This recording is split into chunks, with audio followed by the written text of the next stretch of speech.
Белешки за дневните настани на Крсте Петков Мисирков. 12. јули 1913 година. Вчерашниот ден ми пропадна во составување и препишување на белешката до Министерството за надворешни работи. Се разбира, нема да ја испратам, затоа што таа нема да измени ништо во правецот на руската политика во однос на бугарите. Освен што ќе биде известно пројавување на руските успеси, а именно дека поразените од Русија бугари повторно бараат заштита од неа. Макар што не порази, но не треба да бараме заштита, а уште повеќе да им ги откриваме нашите адути. Сакав да ја споредам Македонија со Малорусија. Непотребна работа. Или нема да помогнат, или пак злорадо ќе ги исмејат сличните аргументи. Поради вчерашната белешка, која се надевам ќе биде последна пројава на моето глупаво русофилство, не можев да ги забележам настаните од последниве денови.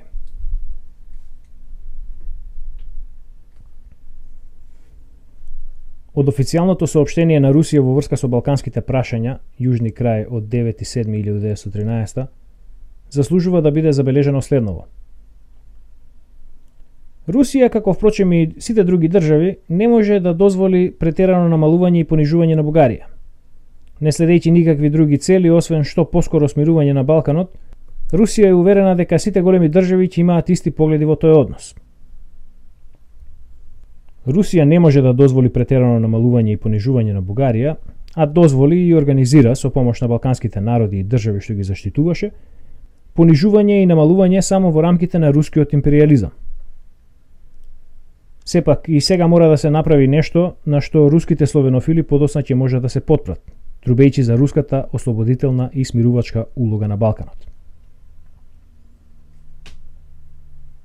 Ако Русија не може да дозволи претерано намалување и понижување на Бугарија, уште повеќе не можела тоа да го стори во однос на Србија и Грција. Така, например, Грција ги свикува резервистите од генерацијата 1893-4-5 година, а Бугарското телеграфско агентство известува дека на 6 јули србите и грците извршиле енергична офанзива речиси по целата линија. Нападот насекаде беше одбиен. На 7 јули српската дивизија изврши петти напад во околината на Кочани. Нападот беше одбиен, србите претрпеа значителни штети. Бугарските војски ги следеа бугарите, веројатно се мисли на србите, на известно растојание. Грчките војски составени од две дивизии ги нападнаа бугарите меѓу Струмица и Пехчево.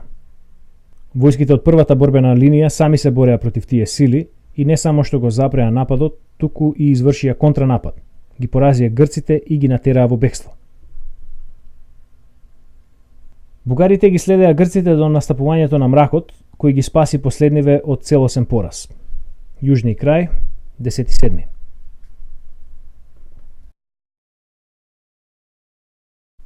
Такви се српско-грчките успеси, додека романците самоволно управуваат во Бугарија насекаде северно од Балканот, се мисли на Стара планина, и ги чекаат во Плевен бугарските овластени лица за склучување на примирието. Каква е положбата на србите во тоа време, покажуваат изјавите на српскиот представник во Петербург во разговорот со новинарите. Цитат: Населението е против војна. Србите бараат да се завршат несогласувањата. Веќе 9 месеци население од 3 милиони држи под оружје 350.000 луѓе. Од секое семејство има по некој во војната. Тоа е исто како Русија да држи под оружје 18 милиони војници. Во иста положба се наоѓа и Бугарија. Таквата положба на балканските земји тешко се одразува на населението и ние се согласуваме дека треба да се заврши оваа истрошувачка војна. Ние не сакаме да ја понижиме Бугарија и поставуваме скромни барања. Јужни крај, 9.7. Очигледно србите и грците не можеа да ја понижат Бугарија, макар што се трудеа. Панели тие изјавуваа дека војните дејства нема да се прекинат пред да се потпише мировниот договор и пред бугарите да ги прифатат српско-грчките услови. Заканите беа исполнети и уште на 6 и 7 јули имаше напад по целата линија на фронтот, одбиен од бугарите. Очигледно, за великодушност не може ни да стане збор. Исто така не може да има сомневање дека Русија ги спаси Грција и Србија од порази, ја порази и ја смали Бугарија, зашто ако србите и грците на 6 и 7 јули не можеле да ги победат бугарите, кога Бугарија беше нападната од Романија и од Грција, што би се случило да не беше Романија?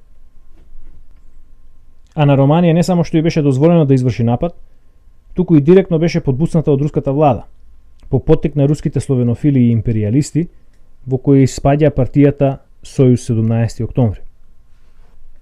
Јас имам за тоа сериозни докази.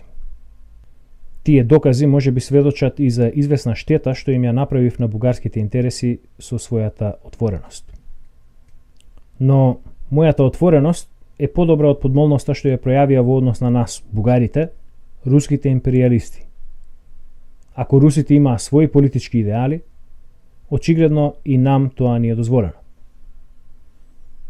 Нашата, а пред се мојата вина се состои во тоа што ние сме искрени спрема русите, погрешно предполагајќи дека и тие го имаат истото својство и живеејќи во целосна заблуда дека нашите интереси наводно се совпаѓаат со нивните интереси. Јас сметав дека бугарските интереси никаде не се содруваат со руските и обратно, дека во интерес на Русија е зајакнувањето на Бугарија.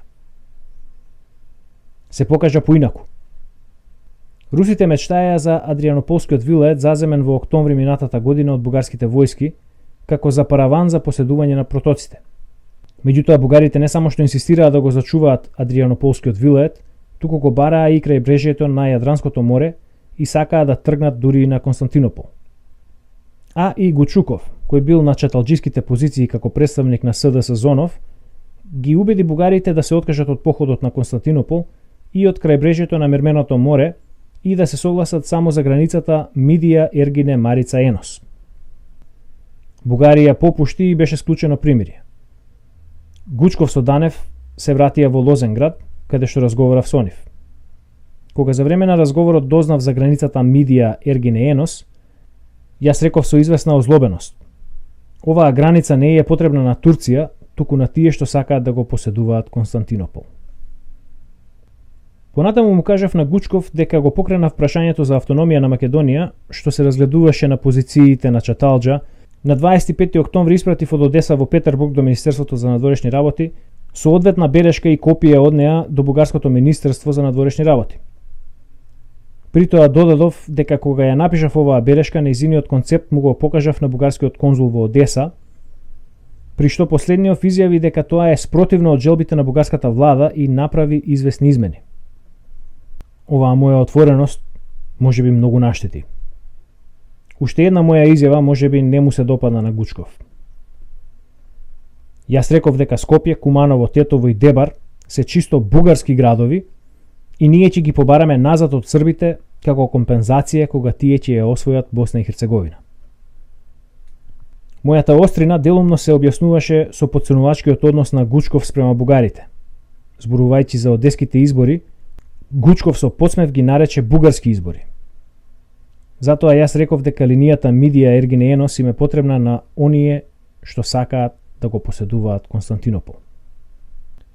Кога повторно го посетив Неклюдов во Софија во декември минатата година, веднаш се гледаше неговата промена кон мене.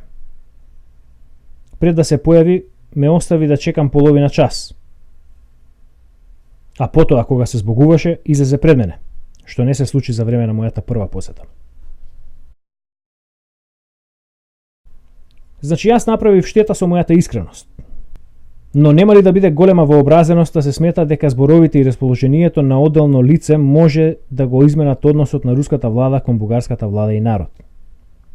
А јас сум приватно лице и можам да имам какви што сакам идеи и да преземам какви што сакам постапки. Ги исплашив ли Гучков и Сазонов со намерата да им се одземе на србите Скопје? Па јас дојдов од Русија, а Гучков имаше можност да се убеди дека меѓу бугарските политички дејци и генерали на Чаталџа било разгледувано прашањето за автономија и тоа било отврдено поради желбата на бугарите лојално да го запазуваат сојузничкиот договор и намерата да го запазуваат и во иднина. Очигледно, Гучков не го исплашија моите зборови за Скопје. Нему многу повеќе можеле да не му се допаднат моите зборови за граничната линија, во кои можеше да се почувствува алузија на тоа дека Бугарија треба да и врати на Турција поголема територија затоа што тоа е потребно на Русија. Моите зборови за Скопје и за турско-бугарската граница не би имале никакво значење ако тие не се совпаднале со расположението во тоа време на целиот бугарски народ, кое се забележуваше во армијата. Воодушевено од остварувањето на националната мечта на бугарскиот народ. Самиот јас бев сведок на тоа расположение. Бугарија со сопствени сили стануваше голема сила на Балканот. На неа и предстоеше голема иднина. Имаше луѓе што велеа: нека дозволи Русија да го заземе Константинопол и бугарите ќе го предадат на Русија во знак на благодарност за ослободувањето. Таквиот тон и таквото расположение на бугарите не и се допаѓаа на Русија, каде што бугарите ги нарекоа вообразени и како реванш за тоа што тие го бараа за себе Адрианополскиот вилает, Русија реши на Бугарија да ја отсече Македонија и да им ја даде на Србија и на Грција. Во Солун во почетокот на декември минатата година јас веќе слушнав од бугарски и небугарски извори дека Србија и Грција, дури и Романија, преговараат за склучување сојуз против Бугарија со цел да ја принудат да се откаже од Македонија. Зарем сето тоа е резултат на моите испрекинати забелешки за време на средбата со Гучков? И каков непријател на бугарите е тој Гучков ако можел да повлијае на промената на руската политика само врз основа на моите зборови, уште повеќе што ние водевме подолги разговори за други прашања, кои делумно се однесуваа на мене лично, делумно на одеските извори. Гучков по цели денови го немаше и го видов само еднаш во кафејана и на следниот ден кај него дома, каде што ги сретнав и се запознав со В. Немировиќ Даченко, со господинот Викторов Топоров, господинот Кузнецов и со еден пољак кој снимаше за кинематографот. Јас сметам дека моите зборови не можеле да имаат сериозно значење за мислењето на господин Гучков за бугарите и бугарските работи, макар што можеле да ги потврдат неговите сомневања во врска со реализирањето на голема Бугарија. Многу поверојатна е претпоставката дека успесите на бугарите можеле да ги исплашат руските империалисти и тие, за да си обезбедат послободен достап до Константинопол, решиле да им ја одземат од бугарите Македонија и да им ја дадат на нивните соперници, уште повеќе што таму немаше бугарски војски. Тоа можеше да се реализира без да се излегува на видело, поттекнувајќи ги и насочувајќи ги грчката и српската политика во поволен тек за Русија. Русија ја почна својата работа уште за време на примирието, ако не и порано, и упорно ја водеше својата политика се до склучувањето на лондонскиот прелиминарен мировен договор со Турција. Србија и Грција не наидоа на никаков руски протест поради концентрирањето на нивните армии на бугарската граница во времето додека бугарската армија се наоѓаше кај Чаталџа и Булаир. Русија не протестираше, напротив, рускиот официјален печат постојано го изрекуваше правилното српско гледиште, а бугарите ги нарекуваше лакоми и алчни.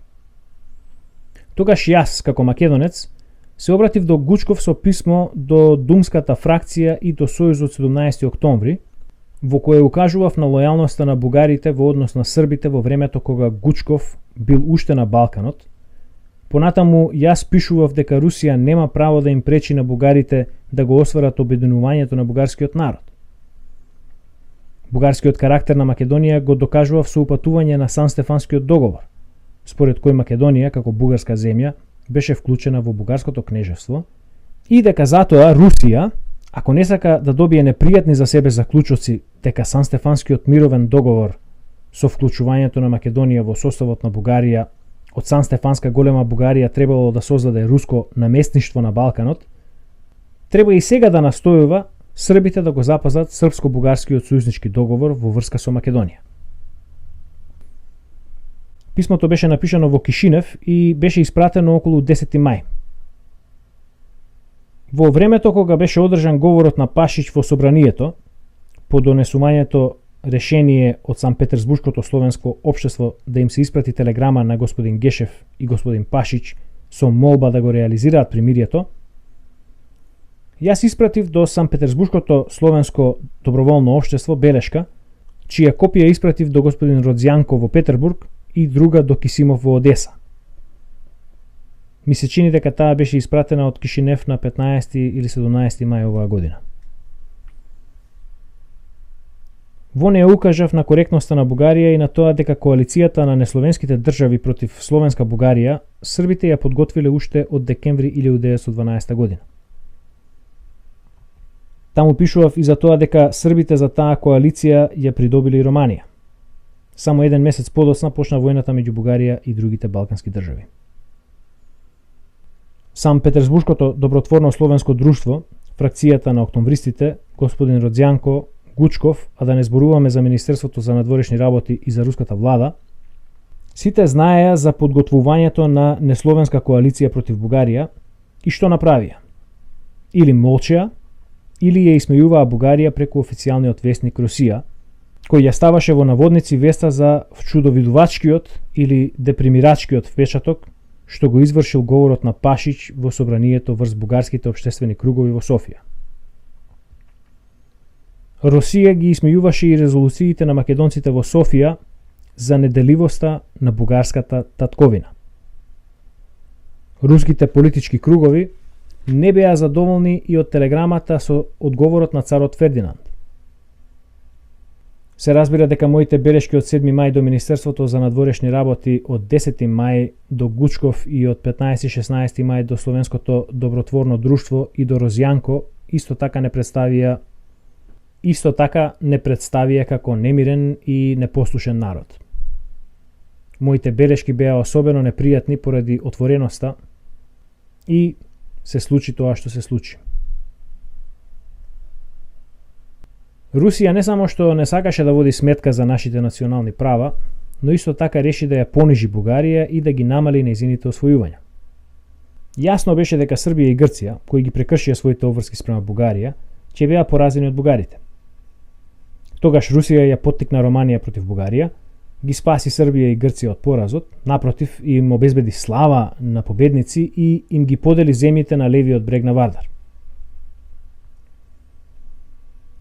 Впрочем, тоа требаше да се очекува, бидејќи појасот меѓу Вардар и Албанија беше релативно тесен, а Бугарија со западната граница кај Вардар и со изгубувањето на Силистра, но со зачувувањето на Добруџа, се уште би била најсилна држава на Балканот и затоа Русија ја изврши втората поделба на бугарските територии, давајќи ја на Романија Добруџа, пуштајќи ги турците во Адрианопол и Лозенград и давајќи им ги на Грција и на Србија териториите меѓу Вардар и Струма, а може би уште и Серес, Драма, Кавала. Впрочем, за големината на бугарските територии што Русија им ги отстапуваше на Србија и на Грција не се знае ништо точно, се зависи од милоста на Русија. Судејќи според првата поделба на бугарските територии, остварена под покровителство на Русија и по прекршувањето од Србија на српско-бугарскиот и од Грција на грчко-бугарскиот сојузнички договор, Русија ќе им ги отстапи на своите клиенти, ако не сите, тогаш повеќето земји меѓу Струма и Вардар. Новото бугарско министерство на Радославов Генадиев исто скапо ќе ја чини несреќна Бугарија, зашто одмаздолюбивата Русија ќе го смета тоа како понатамошно пројавување на бугарска тврдоглавост и непокорност кон Русија, и таа околност може да ја чини Бугарија нови загуби во Тракија. Во секој случај, свесното понижување на Бугарија од Русија е несомнен факт. Денес напишав статија за Јужни крај, но не знам дали ќе ја испратам до редакцијата. Може би требало. Јас одамна изгубив верба во значењето и политичкото влијание на рускиот печат и затоа одамна не пишувам во весниците. Лете имам слободно време, затоа решив да го искористам за водење своји мемуари. Рускиот либерален печат малку се интересира за надворешните работи, макар што доколку се интересира, подобро се ориентира во нив, но нема политичко влијание. А пак, умерениот и конзервативниот печат, настроени империалистички и следејќи линијата на официјалниот печат, се револтирани од прусите на истокот, давајќи им ги во име на словенските интереси, на несловенските клиенти, на словенските интриганти. Колос Москви во оцената на Втората Балканска војна целосно ги дели погледите на Русија. Уште подобро. Јасно е каков е односот на Сојузот 17. октомври кон Бугарија, каде што во својата заслепеност бугарските националисти во Гучков гледаа вистински конституционалист и пријател на Бугарија. Не, мои мили сонародници. А.И. Гучков и гроф А.И. Бобрински и во внатрешната и во надворешната политика се тенџере и капаче. Тие се толку слични еден на друг, колку што е внатрешната политика на Русија слична на надворешната. И двајцата мечтаат за силна власт натре во државата, која може малку да се критикува, но власта има право да плукне на таа критика. Таквиот начин на управување на јазикот на октомвристите и националистите се нарекува конституционализам и е најсоодветен за голема Русија со нејзините 140 народности и 176 милионско население. Октомвристите и националистите се конституционалисти во горе наведената смисла и тие се непомирливи непријатели на парламентаризмот. Благодарение на таквиот конституционализам, Русија, како и порано, се наоѓа во апатија кон се, при што исклучок се само господата чиновници од ресорот за народно помирување, кои измислуваат нови методи за всадување национализам кај младината. Во надворешната политика, октомвристите и националистите се приврзаници на освојувања. Земај каде што се може и тепај ги вообразените и непослушни браќа. Тие мечтаат за сесловенско царство со сесловенски цар и очигледно со сесловенски устав, како што тој сега е во Русија, а може би и полош, бидејќи во случај да се оствари сесловенското царство, кон 140 народности што живеат сега во Русија, ќе се приклучат десетици нови туѓи нации, на кои треба да им се всади вистински руски патриотизам. Само изгледа октомвриско-националната надворешна политика може да најде на несовладливи препреки од страна на тие што сакат да ги покровителствува. Познато е дека политичките непријатели на грофот В.А. Бобрински го нарекуваат дрдорко и галамџија. А всушност, благородниот националист е човек со голем ум и од него сигурно ќе пропадне Австрија. На читателот веројатно му е познато дека благодарение на грофот В.А. Бобрински во Петербург се појави Галицко-руско друштво, каде што исто така действува доктор Вергун, не само голем современ публицист, туку исто така голем научник славист. Ова друштво отвори одделенија во големите провинциски градови, каде што би можеле да се истакнат професорите што мечтаат за службено префрлување во Петербург или за кариера на инспектор на училишните окрузи. Грофот В.А. Бобрински сериозно размислува да ја уништи Австрија. Затоа тој има гениален план. Словенофилството ни е потребно, ми велеше во Софија грофот В.А., за чесите и другите австријски словени да сметаат дека е престап да се борат против русите, своји браќа и покровители на словените. Ние не веруваме во искреноста на словенофилските чувства на Камараш, Клофач и чешката интелигенција воопшто, но простиот чешки народ искрено е настроен словенофилски и нема да крене рака на русите.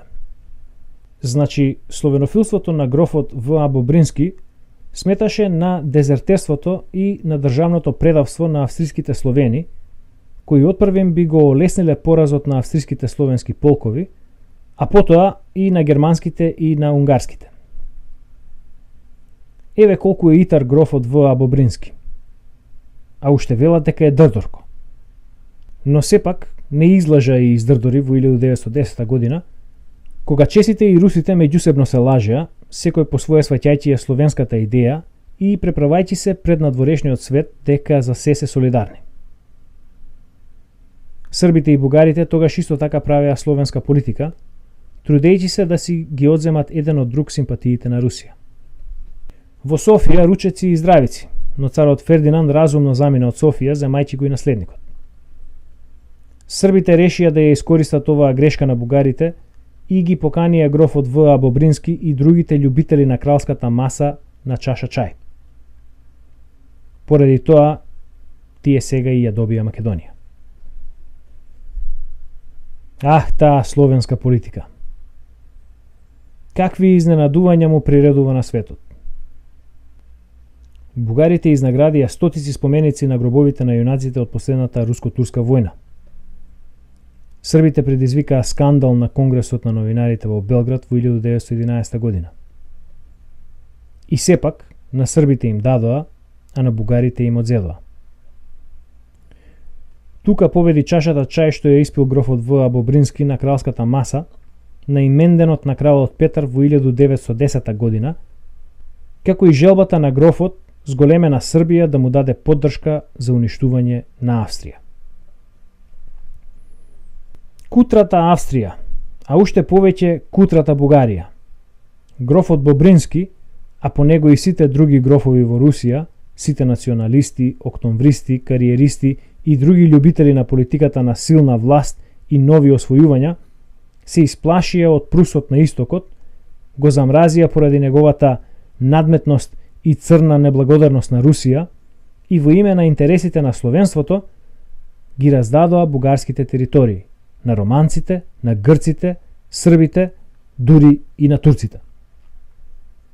А познато е дека Русија беше најупорна во барањето бугарите да им го вратат на турците крај брежјето на Мермерно море. Поразот на Бугарија е победа на големоруската стварност над големобугарските мешти, вели рускиот публицист господин Јаворски. Да, и на стварноста.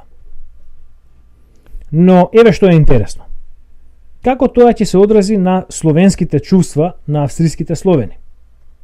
Како ќе реагираат на тоа господин Камараш, Клофач и другите?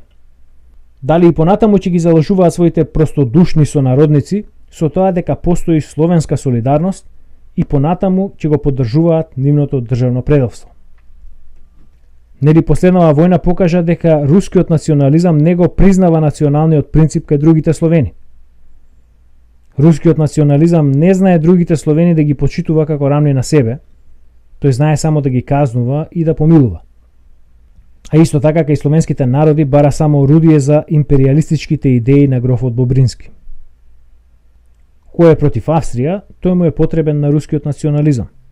Кој е за своите национални интереси и не е непријател на Австрија, тој е непријател на руското словенофилство и треба да биде распнат или обесен. Токму така велат. Генералот Савов, Радославов и другите австралофили треба да се обесат. Зошто? Затоа што тие не се русофили.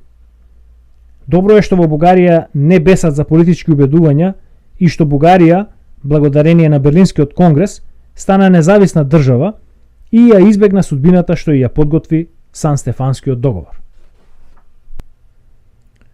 Кога во Бугарија зборуваат за Сан-Стефанскиот договор, се чини дека обраќаат внимание само на една негова страна, а имено на големината на бугарското кнежевство, што беше создадено со него. Сан-Стефанска Бугарија ги обедини сите бугарски земји во една држава и затоа сега и е национален идеал на бугарскиот народ. Бугарите заедно со русите исто го проколнуваат Берлинскиот конгрес. Меѓутоа, таа еднодушност на бугарите и русите би можела и да не постои. Ако русите имаат основа да го мразат Берлинскиот конгрес, бугарите имаат известни основи да бидат особено задоволни од овој конгрес. Јас не зборувам за романците, србите и грците, за кои Берлинскиот конгрес исто така се покажа полезен.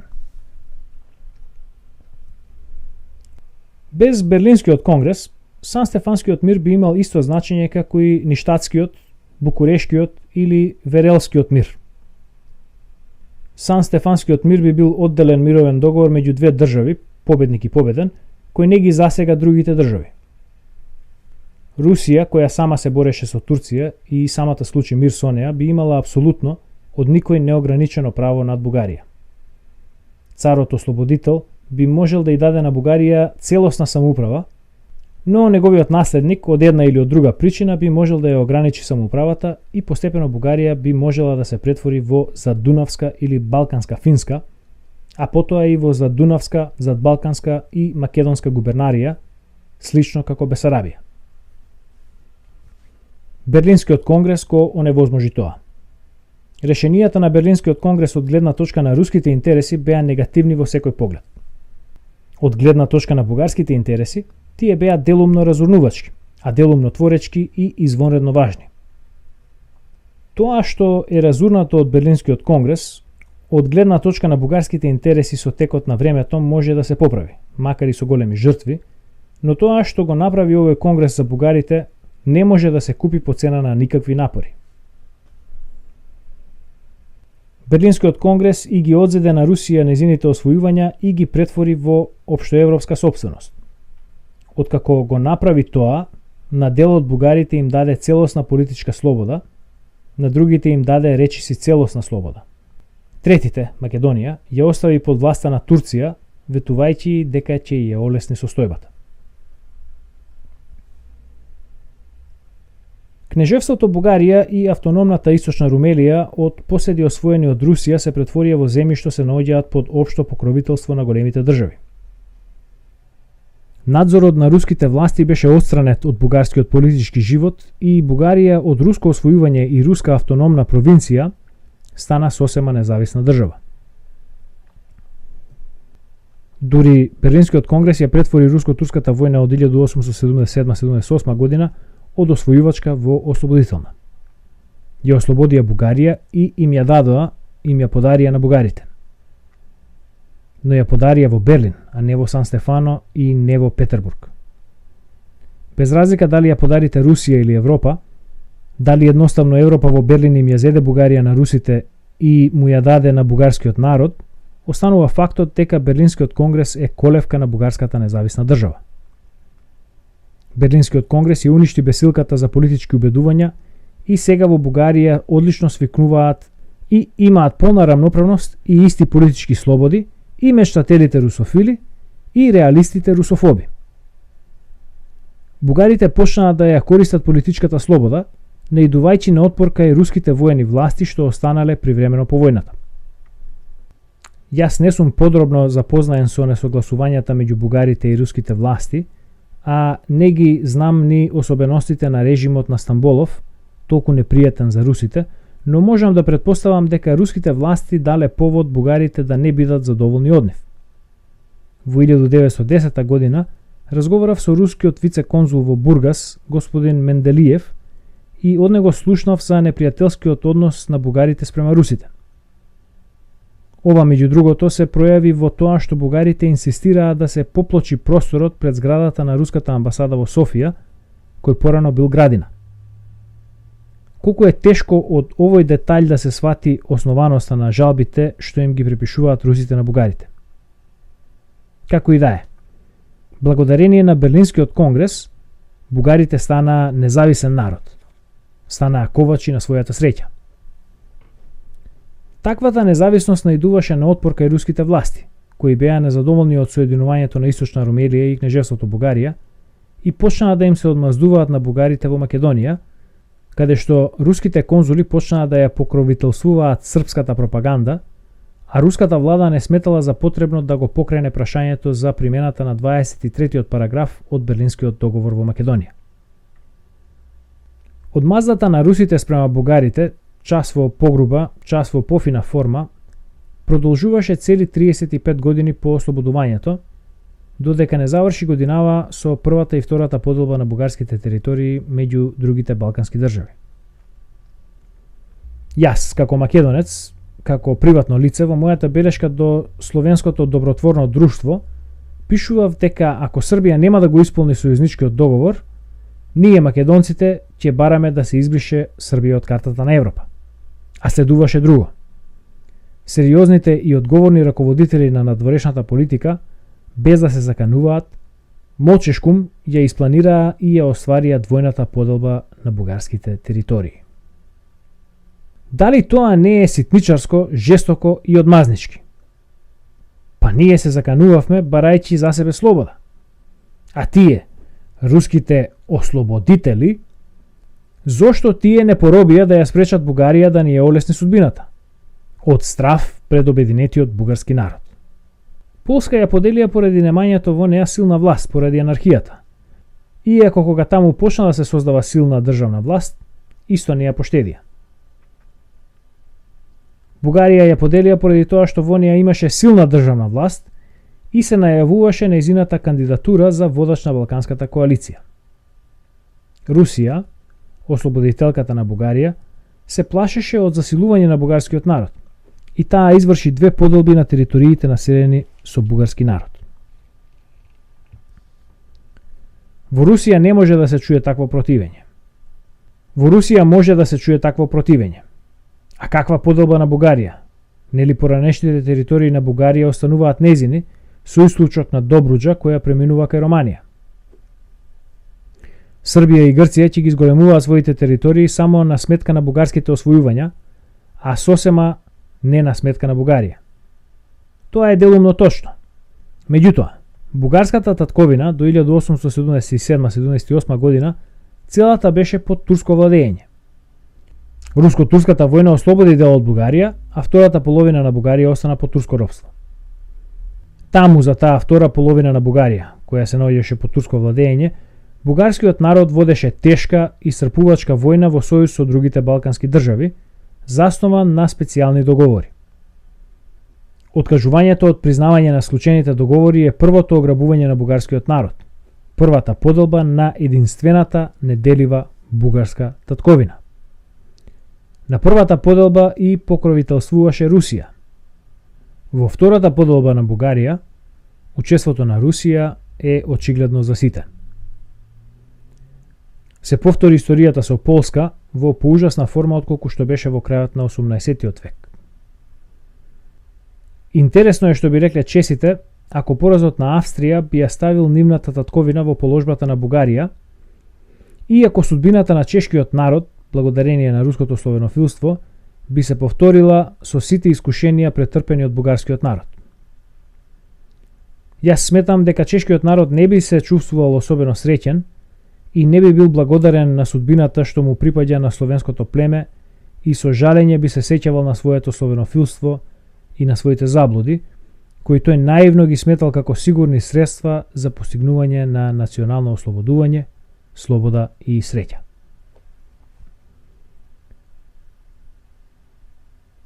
Разочарувањето на австриските словени и на бугарите во словенската идеја и во вербата во Русија ќе биде прва неизбежна последица на руската жестока, подмолна и себична империалистичка политика што го победи храбриот бугарски народ.